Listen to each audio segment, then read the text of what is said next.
Hey ladies and gents, this is IzDaWiz coming to you with a review of the Mythic Legions Bryophtyus figure. And I'm here with my good friend Super Dad. Hey everybody, Super Dad here. Hope everybody's having a good day.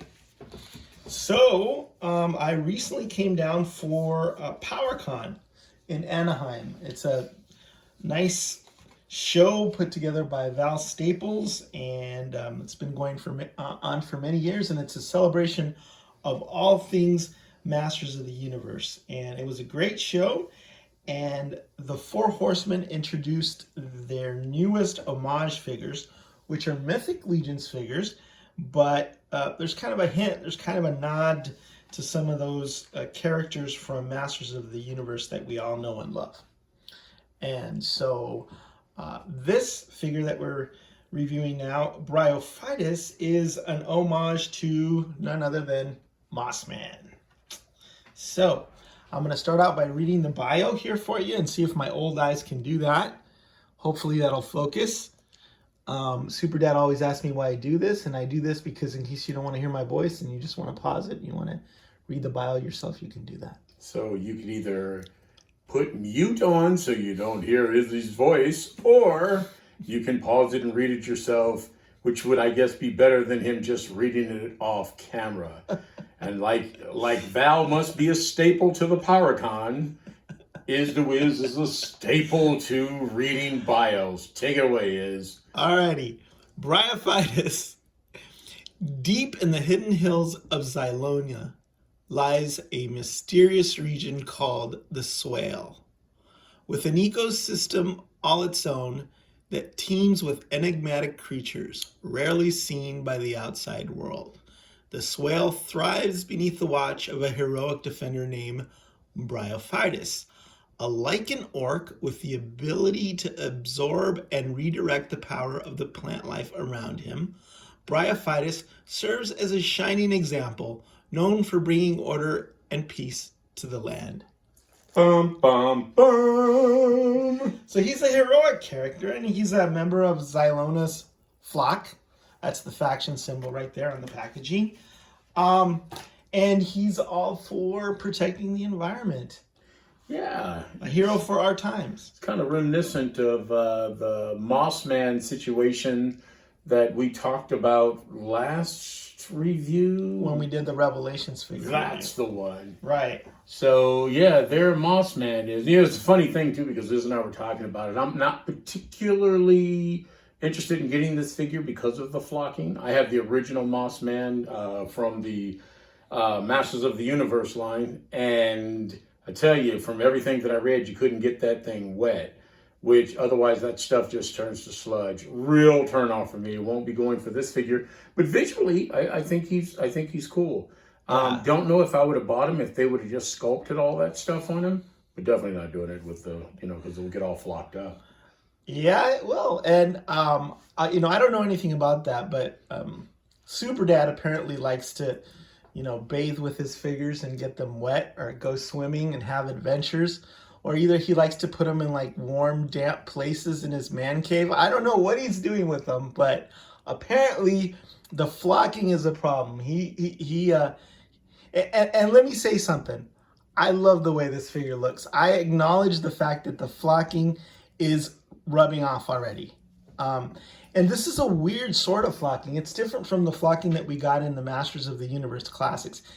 To me, I mean, the best way I can describe it is almost like if they took a bunch of eraser shavings, dyed them green, and just pasted them on the figure. And it looks awesome, but as far as durability, whether it's going to hold up or whether we're going to have bare patches or whether it'll withstand water, I'm guessing no, because I'm already getting little flecks and stuff. But you know what? It looks awesome. It's a unique figure. It's going to be great to display. I'd be a little afraid to sort of pose it and move it around because, I think it's going to rub off in the joints, and that's going to look weird. If you take the pauldrons off, you'll see that they haven't flocked it all the way up into the joint. But I just love it because it's a unique take, and it really does look like moss. It's a couple of different colors and a couple of different tones, and that's what makes Mossman Mossman. in my eyes. I think it's a little more than that. You know, it's funny because it says, you know, I want to bathe with the figures, stand out in the rain with them, you know, do slip and slides with them. No. Long lingering kisses, all this sort of wet stuff. So what happened is went to a family function, left Moss Man with me last week, left him sitting out on the kitchen counter. I think this is rather entertaining. So he's gone. Here comes Emma Paulo's mom down, right? She's like putting ice in a drink. It's splashing all over the counter. I take Moss Man, and Wiz probably noticed it when he came back. Moss Man was sitting over on the ottoman and not just on the table where he left him. Because Wiz, like the rest of us, we're 12-year-olds when we come with playing with our figures. You'll notice can't stop putting his hands in frame of the camera, even though he can totally describe a pauldron. He has to point it out that way. Not everybody might know what a pauldron is. You know what I mean? If you're watching this video, you probably do. No. But here's the thing. I haven't started drinking yet, but I will be drinking through the remainder of this video, so I'll loosen up a little bit. But Wiz, like the rest of us, as he should be, is like 5.5. Or did I say 12? He's like 5.5, and the rest of us are like 12 years old. Wiz is a functional adult who realizes that these are adult collectible toys, and he knows how to keep his figures from getting wet, and he knows how to keep them away from alcoholics who will splash. He left his figure in peril just last weekend, ladies and gentlemen. I'm telling you, ice going all over the place. I thought it was problem. It would have been a Smirnoff commercial because that stuff would have got wet and just smeared right off of the figure. But, of course, me moving to the aid of my friend went to protect it. Thank you. Anyway, let's get some other angles on Moss Man here. He's awesome. So here's another angle of good old Moss Man. Bryophtyus. What's his name? Bryophtyus. Bryophtyus? No, Bryo. I thought they were making a statement. From the scientific name. Genus or phylum, or I don't know. It's been a long time. I'm going to call him Armored Moss Man. So here we see another shot of him. Look, I'm the first to admit, I think he's an interesting and actually exciting looking figure. Mm-hmm. One of my big pet peeves about some of these figures is they're really generic and they don't do much. But I think this is actually a pretty cool looking figure. He's growing on you. No, Moss. I don't want him. He's growing on you. I don't want Smirnoff. You're gonna end up, or I predict you're gonna end up ordering this guy, and because we have these preconceptions about figures, and then when you see them in hand, you fall in love with them, and they're just so much more than the sum of their parts. And speaking of parts. Look at that. A second head. How awesome is that? Look, we could have just done a close up on a pedestal, but there's Izzy's fingers again. Hey, look, my hands are a thing of beauty. So anyway, this is the second head, and it's got a beard to it, and it's an orc head, because he's a lichen orc, I guess. I'm taking a liking to this orc. And he's got that cool beard. I don't know which head I like better. This is a regular orc head. That's what she said. I might like this orc head better with the long beard. They're both interesting. But you know what? I'm going to have to pick one because I don't want to be swapping these back and forth and then having him go early pattern baldness. See, and this is where I think the Four Horsemen, set him back a little more so his face shows up into frame. I think this is where it gets, I'm sure enough people are going to order this thing to make it worthwhile for the Horsemen. But if it wasn't for the flocking, that'll probably melt off. Mm-hmm. Just with that head alone, I might have been interested in getting 2 of these figures. Mm-hmm. Just so I could, have one head on one of the other, but not doing it because you're afraid that it's going to get all flocked off. That's it. And then we also get this, ubiquitous belt for our weapons. And we get this little tiny dagger, which is really nice. And explain to me again why that belt is ubiquitous. Well, because it comes with so many figures. Ubiquitous is, we get it all the time. But we don't get it with the knife. No, doesn't that make it not ambiguous? No, but the knife actually comes off the belt. Okay. Now the one thing about the clip on these daggers that you really have to be afraid of is that it will break. And that's why it shouldn't be coming off. So just a tiny dab of super glue, and it is no longer ubiquitous. And there you go. You pull the dagger out, you put it in, This is one of the points that I don't know how it could be improved, but because it's hard plastic, that This is ice. Run away, Moss Man, run away. His mortal enemy. Could not wait till we were through to with the review, right? Well, no. Okay. Here we've got a staff, which is another one of his accessories. We've got the dagger, we've got the weapons belt, and then we've got this really cool mace there.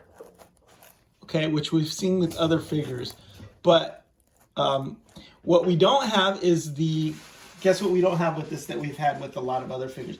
What's that? We don't have those wing adapters. Sign of falling ice down. Run, Moss Man! I am going to have to wrap up this review. No, we still have things to look at. Well, we've only looked at a couple of different angles. Okay. Okay, for instance, as interesting as this figure is, what is it? Bryophtyus? Bryophtyus. Take a look at the back of the figure, which I think is interesting in the detail. Now, I don't know what that girdle is that he's attached to, but they took the time to actually make it a separate color. What do you think about that, Is? I think it's cool, and it's probably it makes it pop, and probably an homage to the vintage Mossman and the Masters of the Universe Classics Mossman, which you did not have out. I do not have out. You don't have. Are you gonna get that or? Because I don't want it to get wet. I keep it behind the gray skull. Yes, Which on is a high shelf, right? to keep it safe. Right. But I don't think the comparisons. I mean, you've already said you think that it's a different material they're using anyway. Oh no, it is. It is. So, It's a different flocking. It's his own thing. But I guess that's a color scheme for Mossman. So. Yes, so. So, but I think that makes it pop, and you get the 3 colors in there, right? Right. So. I gotta say, for the most part, I've been a pretty big fan of these homages that they've done. The He-Man one, and I forget what Adamon. Yeah. Yeah, so I like them, and I think it's a decent effort. I just think the flocking on this one just prevents me. It scares you. Just admit it scares you. It does. And just like you have your other Mossman up there behind Castle Grayskull, so he won't get dusty and you won't have to wash him off or whatever. Right. That level of concern, I understand why you're not going to pick him up, or you think you're not going to pick him up. But again, I do think that it's a striking figure. Because one of the problems I have, especially when they use these buck figures, I'm not talking about the Horseman specific, I'm talking about other ones, they end up coming up with unexciting figures a lot. And this is unique. Yes. I mean, no matter how you slice it, it's a unique sort of You just said he was ubiquitous. No, ubiquitous is the belt itself is ubiquitous. Oh, okay. So the pauldrons and the pauldrons, yes. Hey, I'm talking about a ubiquitous piece is one that comes with almost every figure. If we get a weapons belt with every figure, which we do pretty much, it's ubiquitous. It means it's, at least I think it means that it comes with that. But it's always around. You see it. It's constant. You're used to it. It's not out of the ordinary. Well, in spite of what you say, I think this is a unique figure. No, I agree. And that's why I like it. I like it, and the flocking is part of what makes it unique. And not only to this line, but I've never seen a flock figure like this. I'm a big fan. I even bought a shirt with Bryophtyus on it, a Mythic Legions shirt that is also flocked. Well, I'm glad I got you to change your stance on the figure. Revisionist history, folks. And I watch Green Acres. Okay, so does that pretty much wrap up this review? Does it? Are you going to get your other Mossman? So I am not going to go up there and dig out all the Castle Grayskull. We are in Super Dad's Fortress of Solitude, his man cave. Look, I literally customized the backdrop for this thing just for you. Exactly. No, it's true. This is a beautiful homemade diorama and backdrop made by Emma Paulo. I even Latinized it for you. And I do appreciate all of that. But yeah, you're not going to see Mossman because Super Dad's going to fall off the ladder probably and hurt himself. Possibly. All right. Discretion is the better part of valor. To wrap up, I love Mossman. I'm not going to change the head out for you guys so you can see it, but you can see it here. Just because, yeah, you know, the flocking does come off. Yeah, and which is why there's not a lot of posing with this figure, because touching it, I wouldn't want to do anything to, in any way, disturb that flocking. Treat it like a, you know, endangered plant, like an endangered species. Don't open it. Don't open it. So. All right. I think that's it. Is the Wiz signing out. Super Dad. Peace out.